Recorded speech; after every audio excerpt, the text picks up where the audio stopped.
গাছে বিনিয়োগের কথা বলেও মানুষ টাকা নিচ্ছে ডেস্টিনি। কেমন চলছে তাদের এই প্রকল্প? চট্টগ্রামের হাটহাজারী ছোট কাঞ্চনপুর এলাকা ঘুরে এসে আমাদের বিশেষ প্রতিনিধি সমরেশ বৈদ্যের পাঠানো তথ্য ছবিতে একটি ডেস্ক রিপোর্ট। চট্টগ্রামের হাটহাজারী উপজেলার ছোট কাঞ্চনপুর এলাকায় যেতে যাওয়ার পথে মনিয়াপকায় রাস্তা চোখে পড়বে সাইনবোর্ড।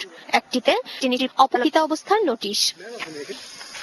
হাটহাজারীর ফরহাদাবাদ ইউনিয়নের এই ছোট কাঞ্চনপুরে প্রায় ৬০০ একরেরও বেশি পাহাড়ি এলাকা জুড়ে ডেস্টিনির বনায়ন প্রকল্পে ছোট বড় গাছের বান প্রায় রয়েছে ক্রমিক নম্বর।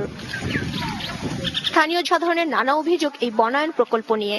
যত গাছ থাকার কথা তত গাছ এই প্রকল্পে নেই বলেও অভিযোগ রয়েছে।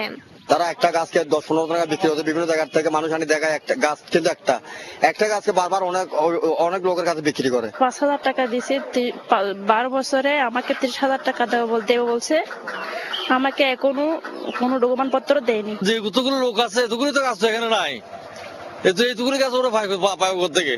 এই প্রকল্পের কোন গাছ দেওয়া হয়েছে এর কিছুই জানেন না destiny tree plantation limited Hathazari প্রকল্পের ম্যানেজার আলামিন। বললেন এই সবকিছুই অফিস থেকে নিয়ন্ত্রণ করা হয়। আমরা আছি গাছগুলো তত্ত্বাবধানের আর কি, গাছ বাগানের কি অবস্থা বা বাগানে কোন সময় কোনটা প্রয়োজন হবে বা কি দিতে হবে এগুলাতে আছি আর কি।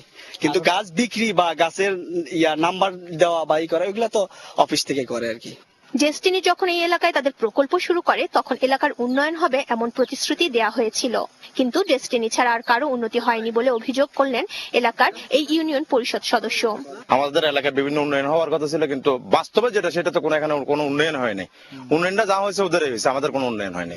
হাটহাজারীর ছোট কাঞ্চনপুর এলাকায় রমজান আলী চৌধুরী এস্টেটের প্রায় ৬০০ একর যে পাহাড়ি জমিতে ডেস্টিনি তাদের প্রকল্প গড়ে তুলেছে এর মালিকানা নিয়েও রয়েছে নানা অভিযোগ। বিষয়টি আদালত পর্যন্ত গড়িয়েছে।